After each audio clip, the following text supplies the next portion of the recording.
what was a solution in one generation can become a problem in this generation. And True. very often we are reliving ancient history. We're not present, and we're not even creating our own unique future. Yeah, that's interesting. And we do work from patterns. Once you can identify a pattern, you can see how it's working in your life. So that's really, Exactly. for me, that's what evolution is that you're identifying a pattern and then working out how to transform it to your own unique, really the essence of expressing your own truth, not impacted by all these different influences that we have. Well, the fascinating part about that is that very often what looks like a train smash that you're coming to deal with is actually just trying to open the gift for you. So the pattern trying to stop is sitting right next to the pattern trying to start, and the train smash is sitting right next to your purpose. Insight and awareness, spiritual explorer. Soul intuitive, emotional and spiritual mentor and award-winning author, Lorraine Nylon. Welcome, explorers, and thank you for being part of the adventure. Today our guest is Judy Wilkins Smith, who is a highly regarded family pattern expert and the author of Decoding Your Emotional Blueprint, a powerful guide to transformation through disentangling multi-generational patterns. Now that's a lot to talk about, Judy. It is a lot. It's a mouthful, and it's pretty basic, actually. Right. Can you explain to us what your book, if we read your book, what are we going to come away with? And why did you write it? Okay, so let's start with the second question and then remind me of the first one when I finish I will. that. I wrote it because people kept nagging me to write it. I had no intention of writing it. I had done systemic work in family constellations for quite a while, and I do a lot of executive coaching. So I work with C-suite. And they kept saying to me, "You've got to write the book. You've got to write the book." And eventually I wrote a little booklet that turned into a book that then found an agent and a home with Sounds True, who I love to bits, and that's how the book was written. And interestingly enough, it taught me a lot because it happened. Sounds True said, "All right, we want to commission you to write the book." And the very next day they said to me, "Your mother has cancer." And it was really a case of dropping into learning that life happens. It's not, there's not going to be a perfect moment to do something.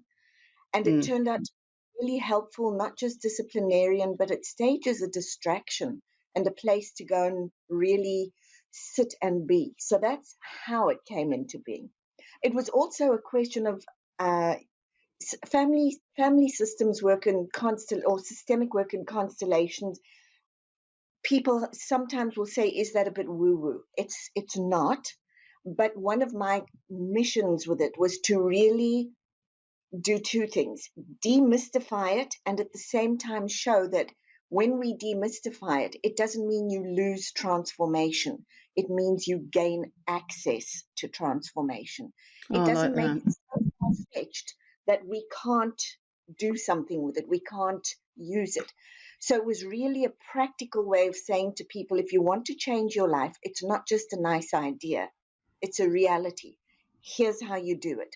And so what I did was I wrote it in such a way that it didn't matter if you knew what family constellations were, you would be able to pick up the book, you would understand your family history, whether you know your family or not, and you would understand why events in your history are incredibly important and how you could use them to move past your history and into writing a chapter that only you can write. So when you're saying family constellations, can you explain that for us? What do you actually mean? Yeah. So systemic work and family constellation. Systemic work is the study of you within a system. You didn't just happen upon Mother Earth. You came from a long line of ancestors. And with each line of ancestors have been sayings, feelings, thoughts, events, and events that have created epigenetic impacts. So you've had those coming at you from two angles, one from the epigenetic impact and the other from all of those thoughts, feelings, and actions. And so I teach emotional DNA, which is you don't just inherit your physical DNA, you also inherit your emotional DNA, your patterns of thoughts, feelings, and actions. So that's you in a system. So, Constellation sorry, work. can I just jump in there? Is that so? I'm under the impression when people do iridology, it goes back 3 generations. Sure. So how far back do you think what you're talking about, the emotional DNA? How many generations back are we talking? As many as you can trace. What we know is when you do a constellation, you Yeah. can see it back, I believe, sort of about 7 generations is the max that I think they go to. I would say if we sat down, though, with your genealogy, which is another piece or another intersection for us, that you would find that it goes further back. In fact, I know it does because if there's a TV series here called Who Do You Think You Are? Yeah, we have that as well. Great. So we had Brooke Shields on one of those, and she said they always thought she was uppity because she wanted to speak French. She was fascinated with French, and her family would tease her. When she did her genealogy, it goes back to Louis the 14th. Yeah, So right. there it sits. And Yeah. I think this is something that we don't understand is how important the events and our history are. We use our history very often to suffer instead of to prosper. And that's one of the big myths to break. So, yes, it goes back about 7 generations. And a constellation then is the 3D depiction of your issue, whatever your issue is that you bring to the table. Maybe you Mm-hmm. struggle with anger, maybe you struggle with money or relationships, whatever it is, and you want to look at that. We actually set it out, and I do this in my live events. You set it out using live representatives. So you might come to me with an issue, and I would say to you, okay, I've listened. Pick someone for your mum, someone for your dad, someone for you, someone maybe for money, someone for your siblings. And I want you to place them for me the way that it feels accurate for you.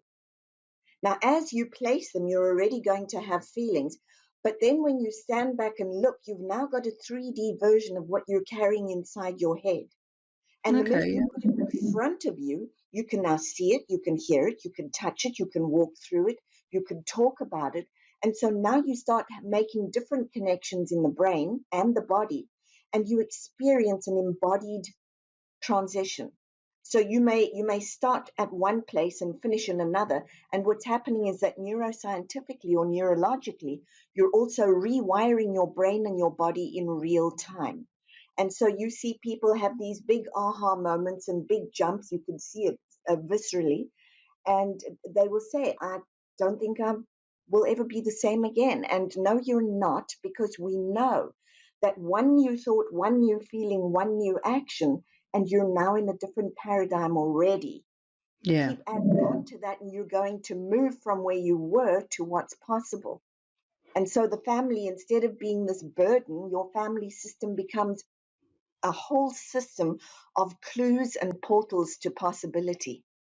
Well, that's fascinating actually, because when I work with clients, sometimes on a whiteboard, I map out their belief systems so that they Right, can actually see it. This takes you from this point to this point, and I exactly. work on the principle that once your awareness is brought to something, then you can see it. Once you can see it, you can then start making conscious choices about it.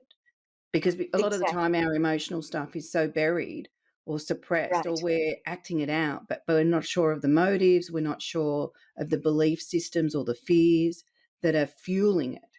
But if you can get to Or that level, yeah. exactly. Or where it came from, and if it even belongs Yes. to us. Many Yeah. times what's happening is those patterns have come all the way down to us because they're asking us to see them, to give them their place in the system, and to let them rest and use them as wisdom so we can do something different. So very often these are inherited patterns asking for a reinvention. What was a solution in one generation can become a problem in this generation. And True. very often we are reliving ancient history. We're not present, and we're not even creating our own unique future. Yeah, that's interesting. And we do work from patterns. Once you can identify a Absolutely. pattern, you can see how it's working in your life. So that's really, Exactly. for me, that's what evolution is that you're identifying a pattern and then working out how to transform it to your own unique, really the essence of expressing your own truth not impacted by all these different influences that we have. Well, the fascinating part about that is that very often what looks like a train smash that you're coming to deal with is actually just trying to open the gift for you. So the pattern trying to stop is sitting right next to the pattern trying to start. And the train smash is sitting right next to your purpose. So if you've Right. got someone who comes from generations of depression, your purpose may well be joy. Your purpose may be to go and show positivity. It sits right there. It's in your language, it's in your thoughts, it's in your feelings. So imagine now with them seeing it on a whiteboard, and now you've got it with live representatives, and they can see it, they can touch it, they can talk to it, they can test it, they can re-speak to it, and it starts to accelerate that whole process. Yeah. And do you think that's why, I know technology has helped us, but why we're so fascinated with our ancestry now? You know, I mean, there's a big surge on tracking it down. And it's fascinating. Yes. When we cleared out my mother's place after she died, we found a family tree that was written for her sister. And when we went, it goes right back to Rollo the Viking, and we come forward, and then we're William the Conqueror, which apparently was a real arsehole. You know, like, so they've got little bits of information about Right. I was like, oh, okay, don't brag about that one.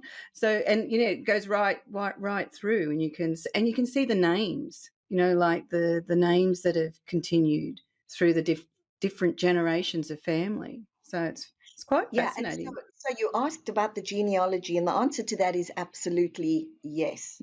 And so I have a whole piece coming out within the next couple of months Okay. about genealogy, because we have genealogy point one, and then Mm-hmm. there's genealogy 2.0 and genealogy 3.0. And that's what I'm working with. We just knowing who you or where you belong is only the very, very first part of the whole puzzle. But once you understand how systems work, and you understand the language of systems, which, by the way, is in the book, and you understand the patterns, you then also understand why it's super important to go and look for the events in your genealogy, because they're going to color how you've got to be you. And so genealogy is way more important than we ever imagined. Right. Well, that's fascinating. So, where do you sit between genealogy and past lives? Do you? I will tell you this, I don't know, but I'll tell you what I Mm-hmm. do know is that whether we reincarnate or not, patterns certainly do. Right. Okay.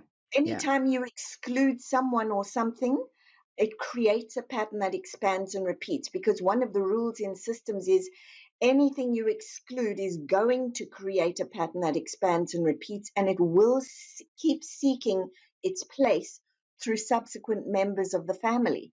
So nothing likes to be excluded. And the minute you re-hyphen member it into the family system, you no longer need to carry the baggage that you've been carrying. You've given it its place, and now you're free to do something different. So, can you give us an example of something that's been excluded and how that's played out? Sure. So let's go back to um, a client who comes in and says to me, I really, really want to do better with money, but oh, I'm scared of money. I mean, I can't even look at it. And I go, but I am looking at it and I want to do it. And I know my dad couldn't really look at it and he struggled. And I said, tell me about your grandfather. He says, oh, no, that was a taboo subject in the family system. You just didn't speak about it. It was bad. It was wrong. And if you relied on money, you were just going to be ruined. So I said, well, tell me about great grandfather. He had a whole bunch and then he lost it. And there's the Yes. story. There's the story. So Familiar grandfather story. is, and we never talk about great grandfather again. Then Mm. grandfather won't even talk about money because it's such a bad thing. And look what happened in the family. Father's a little bit inquisitive, but and now we've got the client going, but I really want to like money. And so what he's doing is he's becoming the new solution. When he can look at his great grandfather, when we've got him represented, and say, hey, that pattern happened to you, and I Mm. see how it happened. Watch me when I do it differently. And I can take from you the lessons of being careful about putting all your eggs in one basket, about being ruined and excluded, and be really mindful of that. We've then taken the pattern, and now he can turn around and say to money, hey, can we be friends? And by the way, money is a big, big love of mine because it's very badly misunderstood, and it is not a commodity, it is a relationship. Yeah, actually, I had Ken Honda on the podcast a couple of weeks ago, and he talks about your relationship with money, and Yeah, we don't think about it, but we all have a relationship with money. we do. And I have a whole chapter devoted to that because I realized that from very young I'd loved it and then gotten to mistrust it. And then, of course, it's either love or money. You can have this, all money. It's always all money. And I started looking at that and thought, this is not right. And I went for a money walk, and I think that's in the book, but it was a remarkable walk. And I teach people to do that. And honestly, the way you show up for money is the way it's going to show up for you. And the way it shows up for your ancestors is the way it will show up for you until you choose differently. Right. Okay. Yeah. So we can really be the pattern breakers if we apply ourselves. You're the change agents. We're definitely, when we Mm. choose, we are the change agents. We keep thinking we're not a choice. It's all happening at us or to us. No, it's not.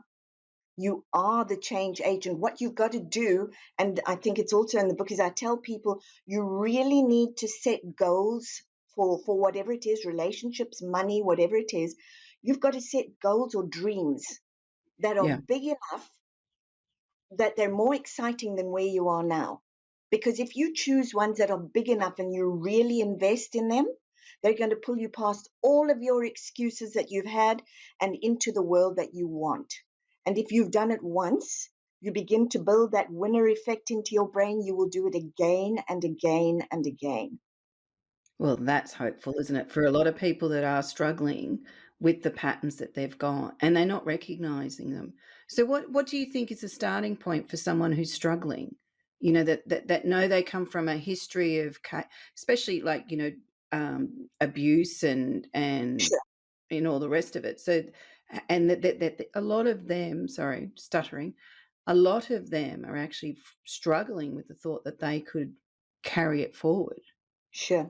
Yeah. So there are a couple of things. One is first to recognize it's not yours. Yes, Yeah. you're in the middle of it, but it's come from a lot of generations. Second is to recognize that you're the great hope. You're the one who can change it.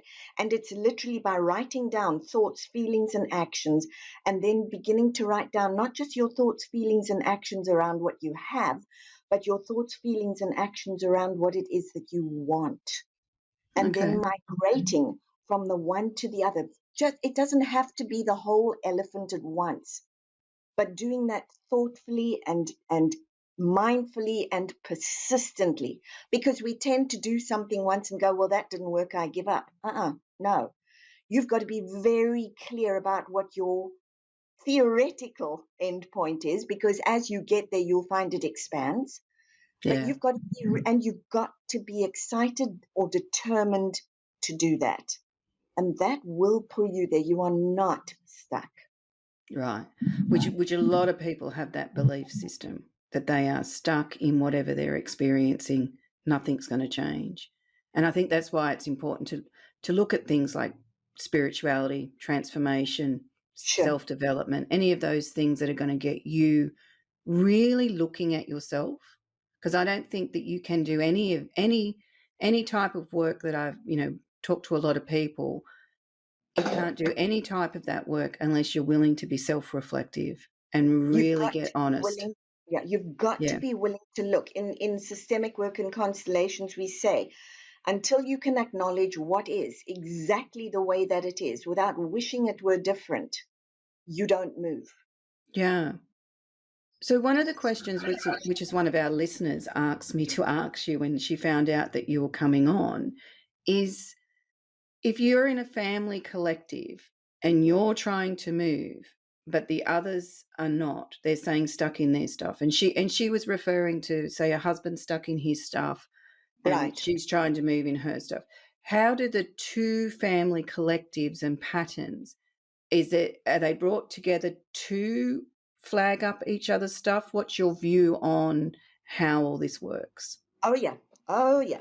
The universe and systems are very elegant creatures. They put us together with people who will take us to our deepest wounds and our greatest possibilities. Yeah. And for your person who asked that, one of the things to know is, and I see this at my live events all the time, people will come in and say, my family is never going to go for this stuff. I'm willing to be here, but they're not going to go for it. And within the course of about a year or 2 years, I see them come sneaking in the side and sneaking in the back. All it takes is one person to shift, and the rest can no longer relate the same way. You've changed the pattern. Yeah. And that's one of the things too, is when you are shifting and moving yourself, you're changing the dynamics of how you're relating to people around you. Because Absolutely. your awareness is heightened. So things that you didn't notice before or you didn't know how to process potentially are now in your face, or you're now watching somebody else's pattern because you understand your patterns better. Right. Yeah, you can read people better once you understand yourself better. Well, and the lovely thing about, again, the live events that I do is if you come in, and I have this all the time, people will say, well, I came in for my piece of work and you did X number of constellations and I got something from every single one of those pieces. How is that possible? Well, you tuned into other people's systems. This is the other piece with constellations that's fascinating, is in a constellation, you're literally making the invisible visible and the unconscious conscious. Yeah. And so it's the first time that people have been able to see that. And then I ask them to represent for someone else, and they go, it's not possible that I could sense into someone else's system. And I go, hold on, have you watched America's Got Talent or Australia's Got Talent or whatever it is? If you watch that and you watch somebody suddenly hit their stride and you get goosebumps, you've sensed into their system. We're doing it all day long. We've just never been taught that that's what we're doing. Yeah. See, my registered trademark is a soul intuitive, and you're actually explaining what I do is I tap into someone's system and I can read their energy. And I always say to people, we all do it. I'm just telling you that I'm doing it, and I might do it a little bit refined and on steroids because I've consciously trained and experimented and really dealt Right. with, what it is that I'm reading. But you first up have to decipher what's your energy and what's somebody else's, and you need to know the difference. You do. And this is the interesting piece with constellations is as you set it up, that system comes to life. And so you will. I have had people who said to me, I can't, it's too close. And so then we'll put in another representative, but most people will take it on very accurately. And I have clients who look at me and go, what? How did they know how to say that? Or how did they know where to move? That's exactly what my mother would do. Well, we're quite capable of it. We've just never been taught that that's what we're doing. Yeah. Well, we're reading each other's energy all the time. All the time. Yeah. Constantly. We just don't. About 90% of our communication is nonverbal. Very much. Very much. Yeah. You walk into a room and you see somebody and you go, oh, I'm going to go and talk to them. Or you walk in and go, I think I'll just be quiet here. And that's exactly what we're doing. And then we think it's woo-woo, but it's really not because it's what we're doing all day long anyway. Yeah. And I always use the example, when you walk into a room and you think expressions like cut the air with a knife or the elephant in the room. I said, we've got these little sayings to explain what we're reading. But it's We know fascinating. we're doing it, but we were taught that to not, you Yeah. don't say that stuff. But we know very well. I have CEOs or CFOs who will say to me, we're not doing that woo-woo stuff. And then I ask them a question. I say, okay, so tell me something. How do you know that answer we've just gotten to is the right one? They go, I can feel it in my gut. No, that's awfully woo-woo. And they go, Well, it's just understanding, isn't it? But we are it really definitely is. branching more out. Like I started doing what I do, 30 years ago, and people found it very woo-woo. But Right. and a lot of people say, "Oh, you're just reading body language." Okay. Like, okay, that's Whatever part of floats it. your boat. Yeah. That's good. Yeah, that's good. Do you understand it? Do you understand it? So, but it is breaking down the patterns. I think one of the most important things we can do this lifetime is really look at our emotional patterns and ask yourself if they're serving you or if they're harming you, if they're oppressing you, making you feel smaller than who you actually are. And then embrace the uniqueness of who you are, which is easier said than done. Right. And if You they know. are making you feel smaller than you are, who do they belong to? They may not be your thoughts and feelings at all. Yeah, I get that. The other problem I can see is with that is that people can then bypass that they're part of it. If you're Oh, acting okay. yeah, well, she likes this question. Yes, she likes this question because She's often, on it. oh yeah, often people say to me, "Oh, so it's all my mother's fault." No, no, no, no, no, no, not so fast. Your mother did what your mother did. It's Hmm. not your fault and it's not her fault, but it is your responsibility to go and do something with that. So, Yeah. so could you bypass people? We don't do that. No, don't do that because a lot of people, because we're frightened of our emotions, and people hide from them. So I can see that. I could see you meet a lot of people that would do that. Sometimes things start for a reason, and then you end up indoctrinated into that, and then it's your responsibility to resolve the indoctrinations. You don't have to blame yourself for the start of it, but you Not have to at take all. the responsibility for breaking the pattern. And the responsibility, by the way, is a lot of fun because the minute that you take that responsibility, you're on an adventure. Don't forget you're on an adventure. Yeah. It's everything in your family system, whether you know it or not, and everything in your life is part of an adventure. And when we learn to look at it that way, we see things as clues instead of watch outs and warnings and trip ups and traps. They're not, they're clues. Yeah, I always say to people, if you feel like you emotionally want to run, that's the time to stop and look at Exactly. it because you've just found something that you don't even know you're looking for. And yeah, You're so exactly right. so what do you think? I'm going to ask you the big question that we have. What do you think humanity needs to acknowledge and understand for us to evolve? For me, I think it's that for as long as we hold ourselves in any form of victimhood, we're going to stay blind. It's when you look at what's happening to you and for you that you start to shift. It's when you stop blaming and shaming either anyone else or yourself and you start being part of a solution. And then it's when you agree to go on an adventure. We are given so many opportunities to do that.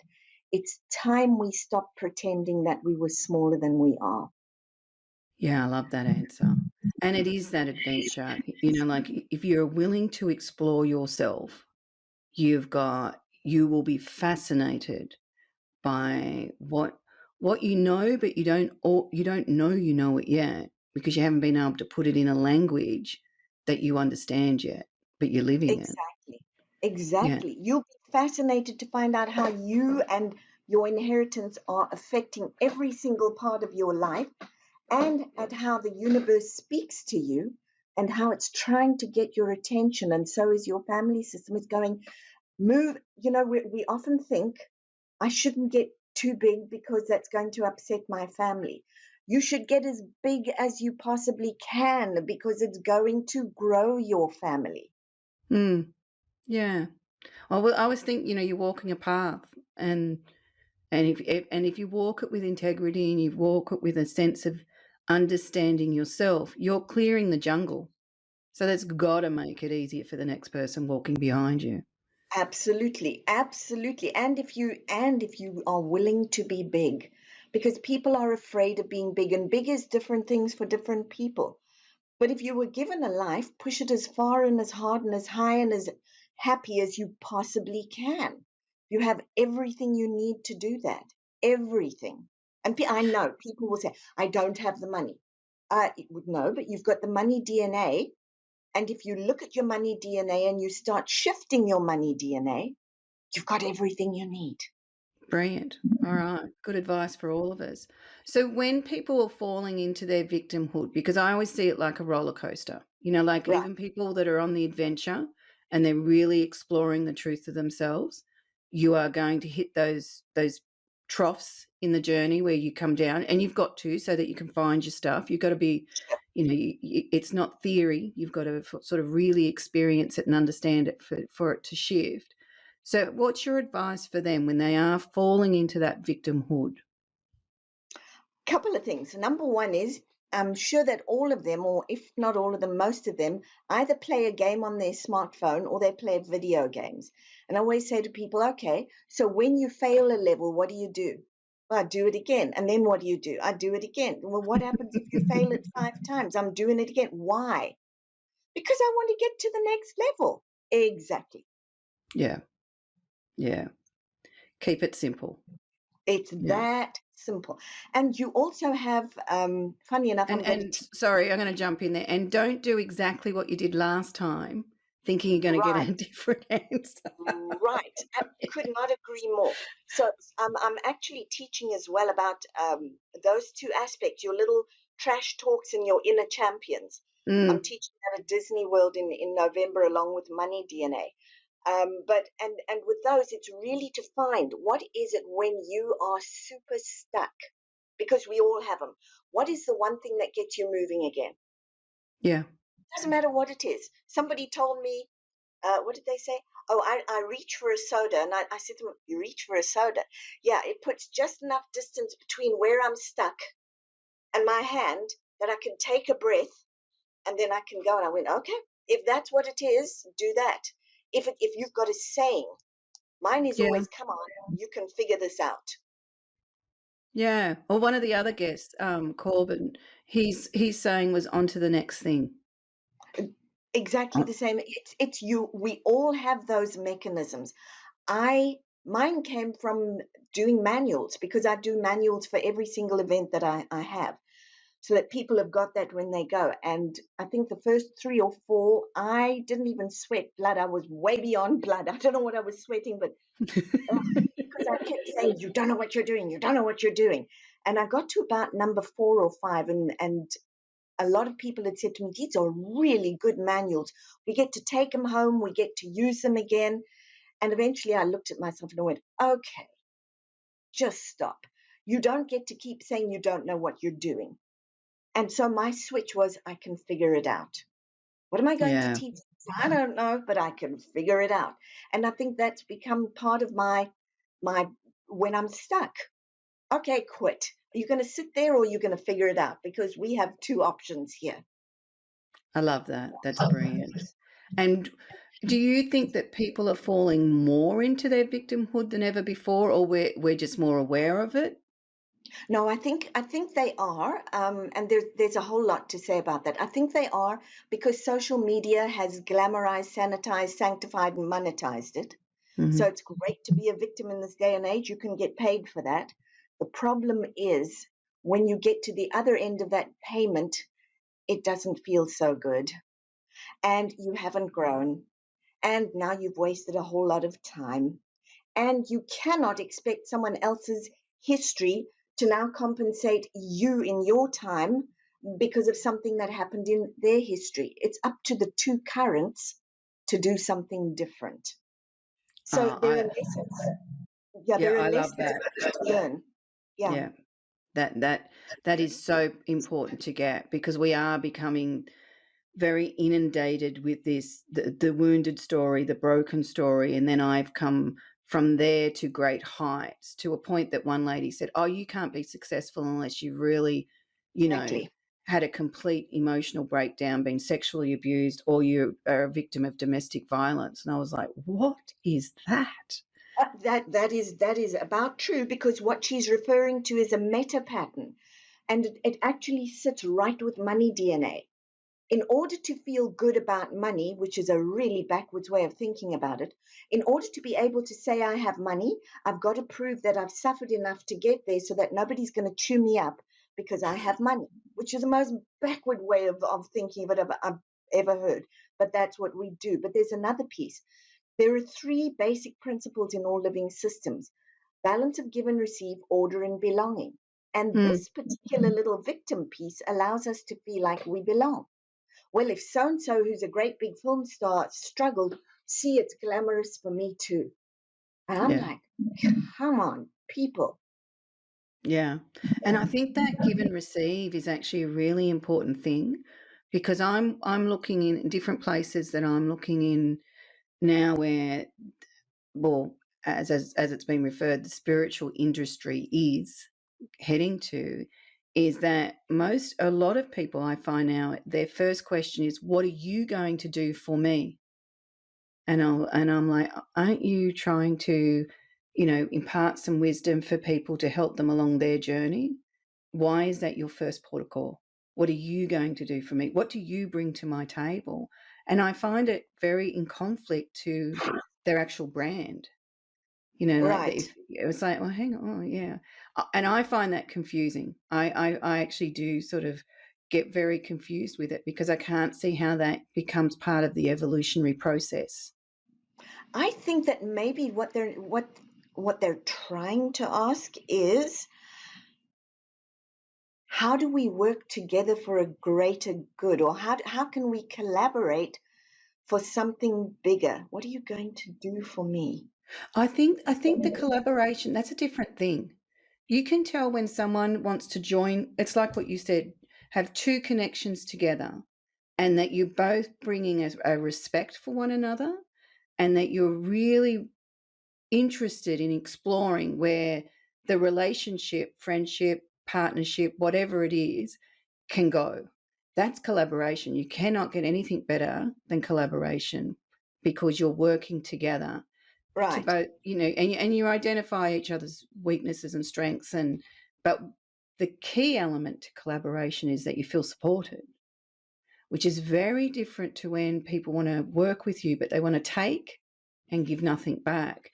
And I think that creates such an imbalance that someone's always going to leave feeling like they've been used, manipulated. And we're in a world full of narcissistic, traits and behaviors, and that's all they do is take. So when you pointed out that we need that giving and receiving to create the balance, I think that's such an important point, especially in the spiritual industry, is that we need to give and take. Even with your clients and all the rest of it, it's an exchange. It's not you're not working for them, you're working with them. We should be, and the client's working with you as well. So it's a beautiful exchange, not a take. It's just something that I'm starting to see, because I deal a lot with narcissistic abuse as well. So, Right. that's what I'm aware of. And I've done a lot of work with childhood sexual abuse victims as well. So, I'm very aware of the indifference that comes in, that people can become very indifferent to the people that they're in relationships or collaborate. Well, it's meant to be collaborations, but often end up being competition. And as you would know, in the corporate world, that within your own team, that's a recipe for disaster. Absolutely. I think again, if I'd listened to it, if I were to, I would guess they're saying, what part of the puzzle do you play for me? But you've got to ask yourself, what part of the puzzle do I play for you? I know that with my team, like the team who brought you to me to you, or you to Yeah, me, um, we sit down and we talk quite a bit. It's who's doing what, who's got what part of the puzzle. yeah. Uh, That's I'm that's co- that's collaboration. That's working together. That's a team. That's a healthy team. So, Yeah, and your team's very efficient. You know what I mean? Like, you can tell by the way they respond to different I things. have the loveliest team. Yeah. And by the way, one of my people who work with me on my website is a lady who's in Melbourne. Oh, there you go. Yeah, and her Yeah. name is Melissa Hames, and I'm going to do shout out to her because she is, for anybody who needs someone who's authentic, integrous, she's amazing. Yeah. Yeah. She really is. Yeah. Yeah. So When we're moving forward with our transformation and we're moving from where we've been to where we want to go, what are the kind of things that we need to be aware of? What are some tips Um, that can help us? sure. So again, I would go back to your thoughts, feelings, and actions around any particular subject. I would say if you're looking for your places of growth, you Mm-hmm. identified one beautifully. It's that place where you want to run away. Yeah. Another one is when you're dogmatic. Oh, If yes. you're really dogmatic about something, you want to stop and take a look because the chances are you're protecting something that isn't being fully looked at, or you think you're taking care of something that may not be yours to take care of, or you're afraid to move forward. So that's another one. Places where we feel hopeless, Mm-hmm. places where we have great wishes but don't do anything about it. Go and look at your wishes. Those wishes are not just nice little airy fairy things. They're the soul calling and saying you can do this, you can do this. And it may not be the exact version of what it is that you hear. But if you pay attention, it's going to pull you past stuck. So those are the things that I would pay attention to. I would also very much pay attention to your language. We're tattling on Mm. ourselves and we're tattling on our family systems all day long. I Mm. had a lady who came in and said to me, first time I met her, "Oh my goodness, this was an absolute catastrophe. I was almost eviscerated and decimated. I mean, I'm telling you, it was cooking over." And I said to her, "What happened?" And she said, "Oh, well, I was a little bit late and I almost missed a stop street. My boss was annoyed." And I went, Wait. Those two don't fit." So I said to her, "Is there a disaster in your family with these big burning?" And she said, "No." "Oh, yes, when I was 5 years old, my mother and I outran a volcano. My father and brother did not." And it was Oh, all in her language. So yeah. pay attention to your language and Yeah. pay attention to things that pop up with themes all around you. They're there for a reason. It's not just a nice little synchronicity. There's a reason it's trying to get your attention. I think that's very good advice. And I think the other thing too is be very careful about ruminating, where you're creating, you start off with an event and then you start creating scenarios that come off those events, and you'll generally find that it goes off to the negative and the Of course, darkness. Yeah. Pull that up, pull those they're not serving you. That's putting you on a merry-go-round, and all you're going to do is go round. So yeah, yeah. it's not fun. It's called foot in the brake, foot in the accelerator, foot in the brake, foot in the Yeah. accelerator. Round and round and round we go. Where we stop is exactly where we started. Yeah, yes, that's right. You might, like you said, you just lose time, which we all do. And if you're doing it, don't beat yourself up about it, but be aware of it and then start processing.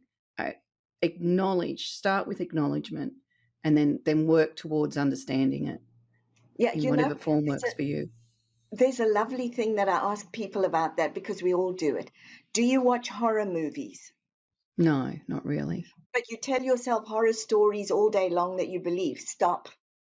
Yeah, yeah, yeah. Well, that's true. Yes, it's so true. Well, I think it's time for Flip the Book. So, would you like book one, two, or three? 3. Three. That's in your Insight and Awareness book. It's a big book, so you've got 1 to 430 pages to pick from. Oh, I love it. So I can pick any page I want. Any For some page. very odd reason, I'm going to say page 391. Brilliant. And you have 1, 2, 3, 4 paragraphs to pick from. Paragraph 4. Okay.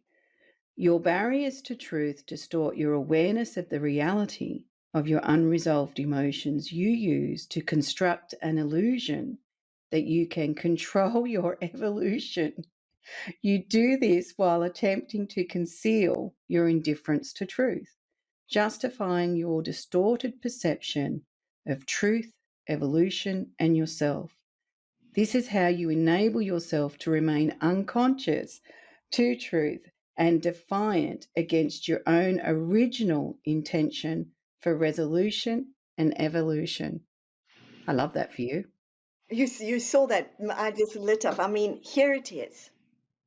Events create actions, language, thoughts, feelings, reactions. And then we keep populating those with all of the sayings and the mottos and the influences of our ancestors. And then we call that the truth. Only it's not the truth. It's just your truth.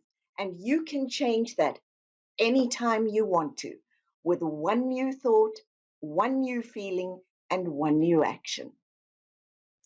I love that. So for the people that are using the journal prompts, could you give them one journal prompt that say go and journal about this? Yeah, I'm actually going to go to money because it affects so much. Yeah. I want you to write down your thoughts, feelings, and actions around money. And then I want you to ask yourself, when did that begin for me? What was happening in my life at the time? And the way that I treat money, is this a way I would treat a valued friend? If not, what one new thought, feeling, and action can you take that begins a new friendship? Oh, that's lovely. I'm going to do that myself. Thank you, Judy. I've really enjoyed the conversation. Me too. It's been such fun.